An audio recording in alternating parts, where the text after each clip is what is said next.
DBL dibuat proyek, tapi tetap metodenya picture and picture.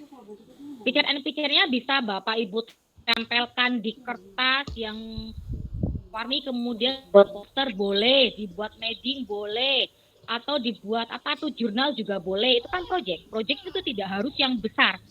Orang menggambar itu juga proyek, mind mapping itu juga proyek. Jadi tidak harus proyek yang besar. Yang penting anak menghasilkan karya.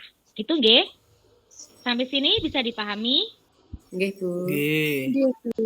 Oke. Kemudian yang DBL, ini kan diferensiasi based learning. Pembelajaran berbasis diferensiasi. Ini kan Merdeka Belajar nggih, Bapak Ibu.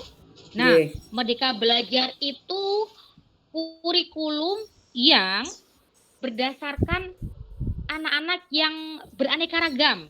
Jadi kurikulum Merdeka itu sebenarnya melihat anak tidak hanya dari satu anak itu pintar, enggak. Di kelas itu pasti ada anak yang pintar, ada anak yang kurang pintar, ada anak yang sama sekali tidak pintar.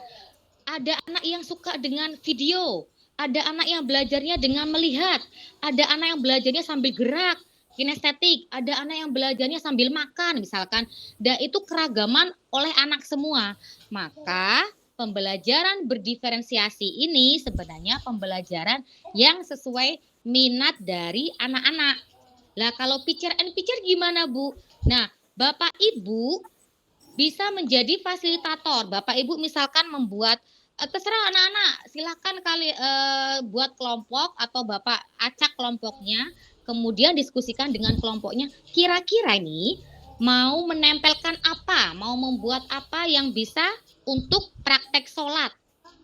Pak, saya mau buat video teman saya nanti mempraktekkan sholat. Boleh.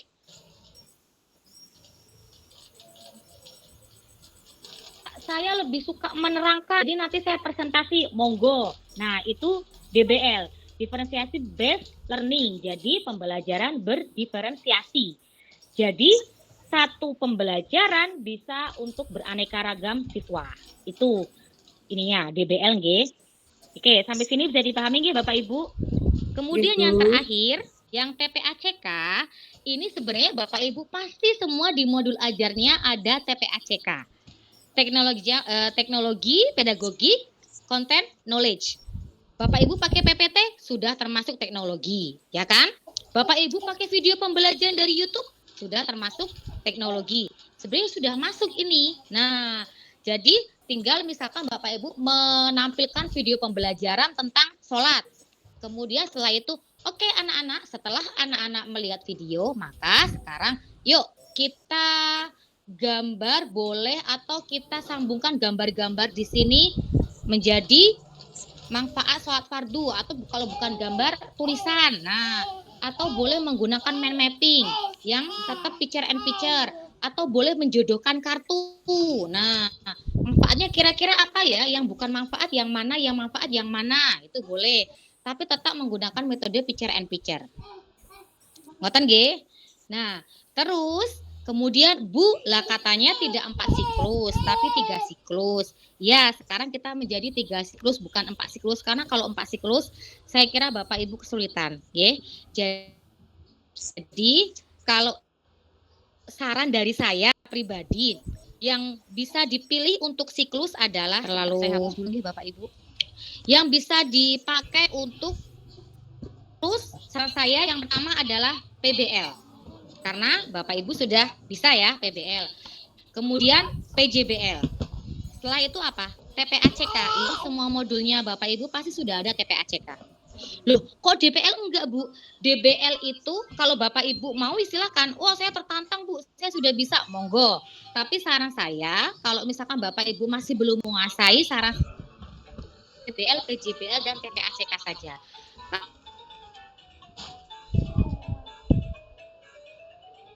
Ibu harus melakukan assessment awal ke peserta didik.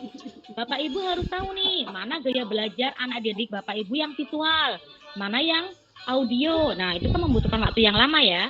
Terus Bapak Ibu juga harus tahu kemampuannya. Oh, ini anak ini pintar. Anak ini, nah, dia harus meminta dasar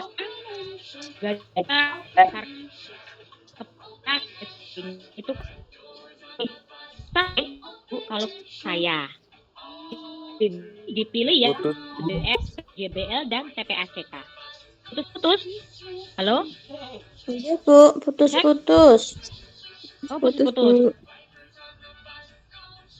Oke, sudah? Sudah. Oke. Gitu nggih Bapak Ibu, kalau saran saya siklusnya itu dipilih yang PBL, PGBL dan TPACK. Ngoten nggih? Sampai sini ada yang ingin bertanya?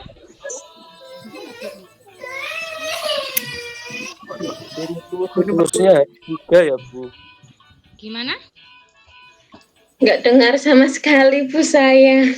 Sinyalnya mungkin nggak dengar. Iya kali ya Bu. Oke. Siapa yang ingin bertanya? Nggak apa-apa Bu. Kalau ada yang ingin bertanya. Bu Putri, ya monggo Bu Putri.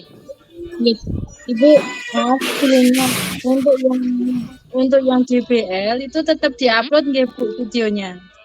JBL, iya semuanya mengupload video.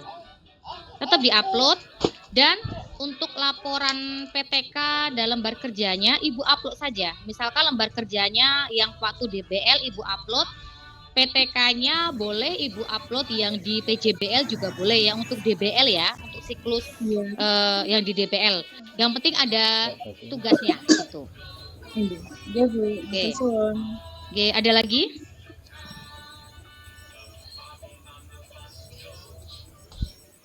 Bu Nur mau? Ya Bu, selamat malam. Jadi untuk itu kan 3 MA ya. Jam belajar berarti kita PPL-nya juga 3 MA itu. Iya, PPL-nya malah 5 Ibu. PPL-nya ada 5. PBL, PJBL, DBL, TPACK dan P5 PPRA. Ya. Terus kalau seandainya kan kalau PJBL kan saya menampilkan video Bu. Apakah itu juga masuk ke dalam TPACK enggak? Iya, itu sudah termasuk TPACK. Makanya kalau bisa yang PGBL itu Ibu berbasis proyek. Maaf Ibu putus-putus. Halo? Putus Bu. Oh, putus-putus. Oke, Iya, Bu, cek 1, 2, 3. putus. Masih putus ya? Oke. Sudah sekarang? Oh, Sudah Ibu. Iya Bu, tetap menggunakan, saya kira modul-modul Bapak Ibu tuh semuanya sudah menggunakan TPACK ya. Kan pasti ada PPT, pasti ada video kan? Nah, sudah sebenarnya TPACK-nya sudah masuk ke dalam itu, ada materinya. Nah, mungkin tinggal dikemas dengan metode yang bisa memungkinkan masuk ke PBL, ke PJBL-nya juga.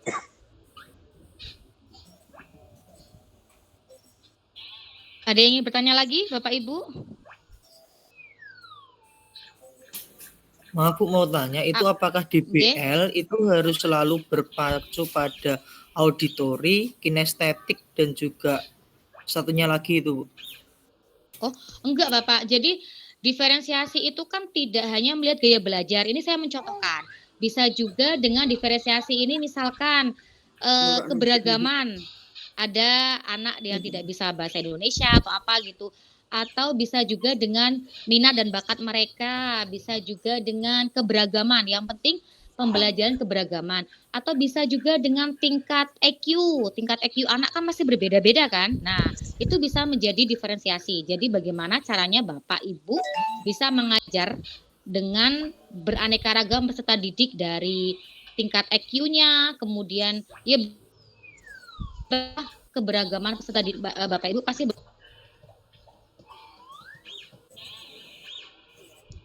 Putus Bu. salah satunya adalah gaya belajar. Oh putus.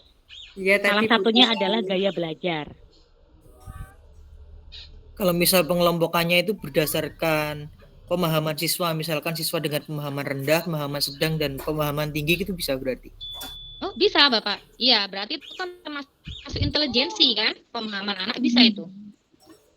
Oke, jadi Bapak Ibu mungkin pertama kali gitu, memberikan pretest dulu, soal terlebih dahulu, terus kemudian soal itu untuk menjadi acuan Bapak Ibu dalam mengelompokkan siswa. oh ternyata siswa ini yang nilainya 80 ke atas berarti tergolong yang sudah paham. 50 sampai 70 tergolong yang ya lumayan paham lah. 20 sampai 40 benar sama sekali tidak paham, ya itu bisa. Kalau itu awalnya nggak pakai post test tapi pakai hasil tes yang pembelajaran sebelumnya gitu, misal dasarnya. Oh boleh, boleh Bapak, boleh. Jadi kan nggak perlu ada asesmen awal gitu maksudnya. Jadi pakai hasil Oh iya, asesmennya sudah. ya boleh Bapak.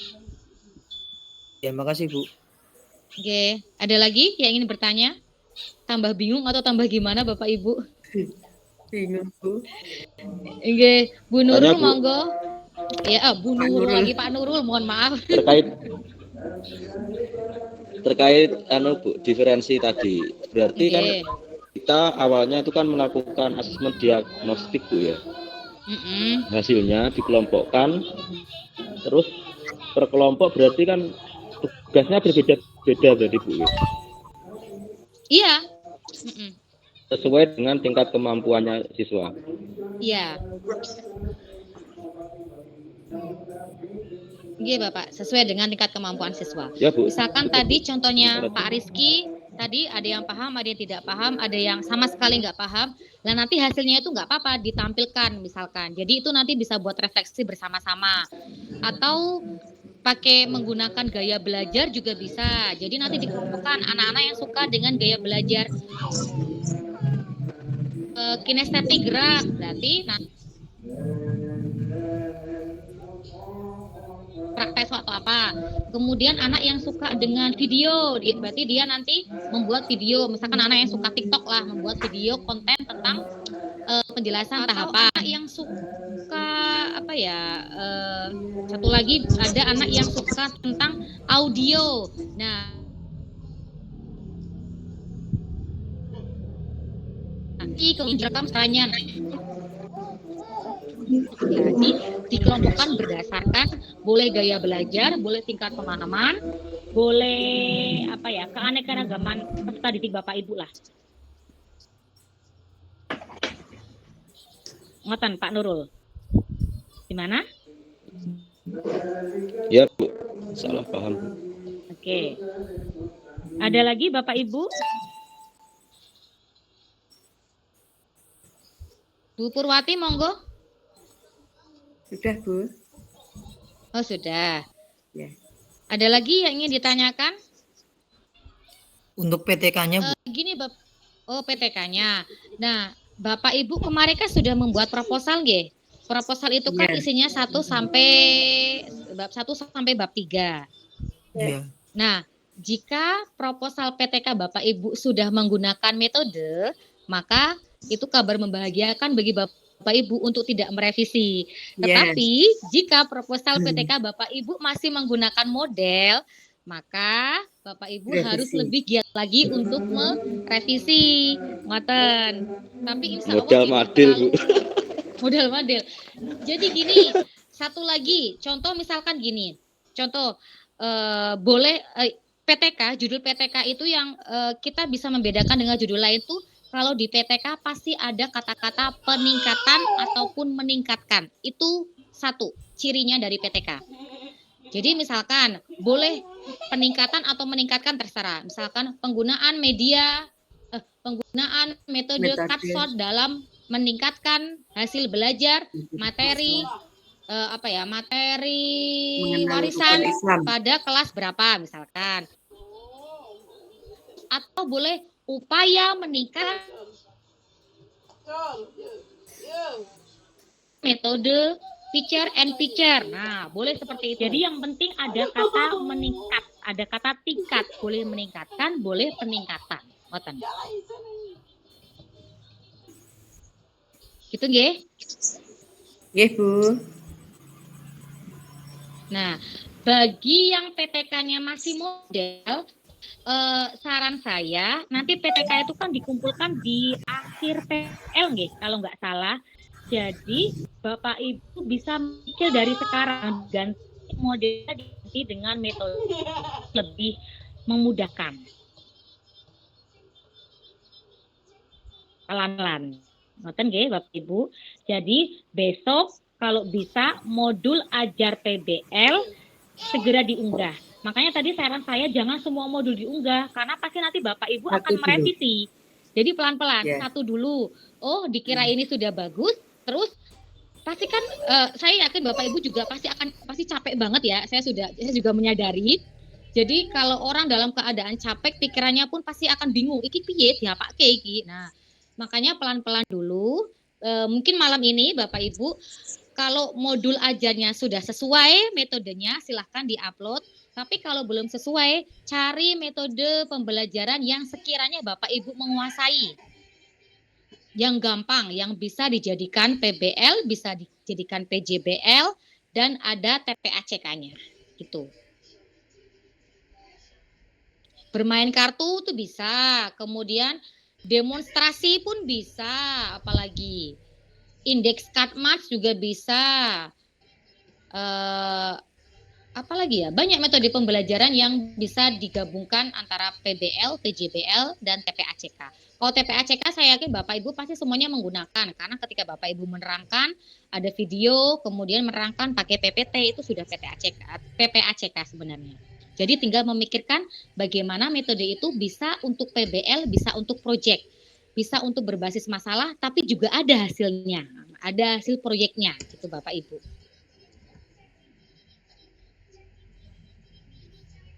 Halo.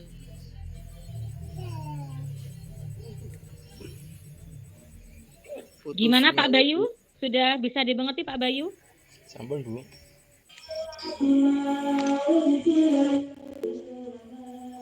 Bu Nafi, monggo. Ada yang ingin ditanyakan Bu Nafi? Iya Ibu, itu untuk membuat tujuan pembelajaran di setiap modul ajar itu berarti harus lebih dari satu gitu ya Bu? Saya nanti ketika PBL, PJBL, dan DBLCK itu tetap satu materi. Kan bisa Bu dibagi-bagi, contoh misalkan tujuan pembelajaran dari yang paling kecil, dari yang taksonomi Bloom, mengetahui dulu, memahami, menerapkan, mempraktekkan, kan bisa Bapak Ibu. Dari yang paling kecil. Kalau kemarin saya lihat di modul ajar Bapak Ibu tuh ada yang langsung kayaknya taksonomi Bloomnya tinggi, membuat. Nah, kalau membuat itu malah atau langsung menganalisis. Nah, itu sebenarnya untuk tingkat lebih tinggi lagi, karena untuk anak usia sekolah dasar itu paling yang taksonomi Bloom kognitif yang paling cuma sampai mengetahui, memahami, menyebutkan, nah mengurutkan, nah seperti itu. Cari kata dasar operasional yang dapat dimengerti dan dapat dipraktekkan oleh peserta didik Bapak Ibu, terutama usia sekolah dasar. Ngeten nggih? Iya Ibu. Nggih. Contoh misalkan sholat fardu atau apa ya, rukun Islam. Contoh satu, mengetahui pengertian, itu kan sudah satu ya. Setelah mengetahui pengertian, menyebutkan. Nah, itu menyebutkan, berarti kan sudah dua. Kemudian setelah menyebutkan apa? Menghafal. Boleh menghafal. Nah, itu sudah tiga. Nanti cari lagi, apa ya? Boleh kalau mendeskripsikan mungkin pengertiannya apa itu. Puasa itu apa sih? Haji itu bagaimana? Tapi yang narasi singkat sedikit deskripsi saja gitu. Karena kan levelnya baru sekolah dasar. Ya. Iya, Bu. Ingin tanyakan lagi Bapak Ibu? Ini berarti waktu PPL-nya tinggal Jumat sama Sabtu ya Bu. Kalau hari Senin kan libur, terus tanggal merah itu di kontrak belajar itu review. Iya, hari Senin kita review. Nah, makanya mungkin Bapak Ibu bisanya hari besok kalau nggak Sabtu. Senin tanggal merah, Bu. Tanggal merah kita review ya Bapak Ibu ya. Karena sesuai jadwal lah gimana. Saya juga sebenarnya mau libur, tapi gimana? Kontrak belajarnya Selasa Bu kayak. Ya. Kontrak belajarnya enggak kok tanggal 17 kapan? Tanggal 17 itu kan terakhir. Tapi reviewnya kayaknya Senin deh. Reviewnya Senin kayaknya. Ini tadi buka di LMS kok gitu tulisannya. Selasa berarti reviewnya, tidak Senin? Iya, tanggal 17. Oh, kalau Selasa alhamdulillah. 17 itu harinya Selasa. Oh, Selasa. Oke, berarti kita bertemu review Selasa nggih? Ya, Bu. Bu tanya, Bu. Nggih, jadi iya boleh. Siapa yang tanya? Pak Nurul ya, gimana Bapak? Ya. Gini, Bu, terkait taksonomi Bloom, Bu, nggih. Dalam C1 kan mengingat, C2 memahami, C3-nya kan menerapkan, Bu. Sampai pada akhir C6 itu kan menciptakan. Berarti itu dibuat per modul, Bu ya. C1 modul 1 untuk PPL 1, C2 memahami untuk PPL kedua gitu, Bu, maksudnya, Bu. Iya. Tujuan pembelajaran seperti itu. Jadi malah lebih enaknya sebenarnya Bapak Ibu tuh bisa loh satu modul untuk 4 PBL PJBL. Yang penting modul itu ada PBL-nya, ada PJBL-nya. Bisa dipahami nggak maksud saya? Satu modul kan tujuan pembelajarannya ada 4. Bapak Ibu bisa menerapkan 4 itu ke dalam 4 PPL ini. Yang penting ada problemnya, ada proyeknya, ada diferensiasinya, ada TPA-CK. Ya, kemarin itu nemu modul siapa yang sudah lumayan. Kemudian anak-anak disuruh setelah diskusi anak-anak menempelkan kartu atau apa gitu ya, atau urutan. Nah, itu kan sudah 3 itu. Kemudian sebelumnya dikasih video. Nah, TPA-CK-nya masuk. DBL kemana, Bu? DBL-nya di pertanyaan diagnostik, pertanyaan pemantik. Bisa. Bisa seperti itu, Bapak Ibu. Pertanyaan pemantik kan diagnostik kan, itu kan asesmen awal. Jadi penilaian awal untuk mengetahui kondisi siswa, kemampuan siswa. Itu bisa. Udah masuk sebenarnya. Ngoten nggih? Ada yang tanya lagi? Mas Nurul biasanya, Bu. Gimana? Nanti, Pak Bu. Nurul sudah paham? Nanti, Bu. Gelondongan, Bu. Gelondongan. Sudah. Nanti kalau atau pelan-pelan dulu nggih Bapak Ibu, kita fokus ke besok modul PBL gitu aja ya. Nggih, Bu. Ya, kalau langsung gelondongan langsung banyak nanti Bapak Ibu malah pusing. Cukup ke PBL dulu aja. Besok apa yang harus Bapak Ibu lakukan? Yang pertama ke koordinasi dengan kepala sekolah. Terus kalau bisa cari teman yang bisa memvideo Bapak Ibu. Sama satu lagi siswanya di briefing. Nah, itu penting ya. Di briefing dulu Bapak Ibu, anak-anak Bapak ini mau ada praktek mengajar. Nanti minta tolong ya kerjasamanya gitu. Jadi nanti kelasnya kondusif. Ya, Budian mau tanya itu, Budian. Oh iya, monggo Budian. Nggih, Bu, maaf. Ini kan emang sinyal saya kurang jelas nggih. Jadi saya tadi nggak begitu paham dengan ya segala banyak yang tidak saya pahami. Tapi kalau misalkan nanti saya mau japri ke Ibu langsung, boleh nggak? Karena boleh. Mungkin banyak ketinggalan sayanya. Iya, boleh Bapak Ibu silakan kalau japri saya boleh, atau di grup juga ya, kalau di grup Iya, Bu. Temannya bisa dengar, Bu, nanti. Enak malahan. Nah, iya, jadi kan bisa melihat kan, oh ternyata begini jawabannya gitu. Terus Bu, saya kan kemarin emang PTK-nya memakai model nggih. Terus saya di MA-nya itu banyak menggunakan metode diskusi. Apakah PTK saya modelnya itu diganti hanya dengan metode diskusi saja atau gimana? Diskusi kelompoknya dengan apa, Bu? Diskusi kalau misalkan proyek apa? Proyek diskusi apa ya? Hasil diskusinya gitu, Bu, yang ditempelkan. Oh, kalau proyek mungkin namanya kolaborasi mungkin ya, karena saya emang